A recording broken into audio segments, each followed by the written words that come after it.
पुणे शहराच्या मध्यवर्ती भागातील स्वारगेट एसटी बस डेपोमध्ये शिवशाही बसमध्ये एका 26 वर्षीय तरुणीवर बलात्कार केल्याची संतापजनक घटना मंगळवारी घडली।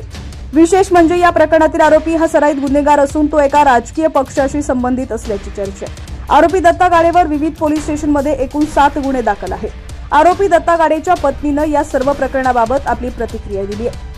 काय म्हणालेत पाहूयात। त्याआधी तुम्ही HPN मराठी न्यूज चॅनल पहिल्यांदाच पाहत असाल आणि अजूनही चॅनलला सबस्क्राइब केलं नसेल तर नक्की सबस्क्राइब करा, जेणेकरून आमचे अपडेट्स लवकरात लवकर तुमच्यापर्यंत पोहोचतील। मी दत्ता गाडे यांची पत्नी या नात्यानं मला पण न्याय पाहिजे। ती मुलगी म्हणतेय की माझ्या नवऱ्यानं बलात्कार केलाय पण तिचे कपडे कुठे फाटलेत का, तिच्या अंगावर काही ओरबडा दिसतोय का, बसमध्ये चढताना आधी तरुणी गेली आणि मग माझा नवरा गेला, त्यानंतर 2च मिनिटात ते बाहेर आले, याला बलात्कार म्हणतात का, असा सवाल दत्ता गाडेच्या पत्नीने केलाय।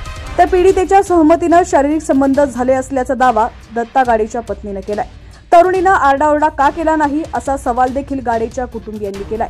या प्रकरणाची सुनावणी पुण्यातील शिवाजीनगर कोर्टात सुरू आहे। या केसमध्ये नक्की काय निकाल लागतो याकडे संपूर्ण महाराष्ट्राचं लक्ष आहे।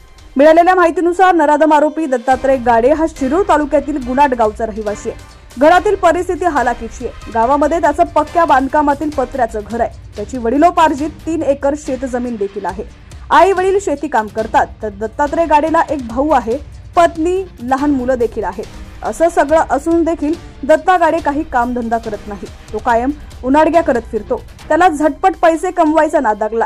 त्या नादात त्यानं चोरी, लूटमार करण्यास सुरुवात केली, महिलांना लुबाडायला सुरुवात केली, अशी माहिती परिसरातील स्थानिक ग्रामस्थांकडून देण्यात आली आहे।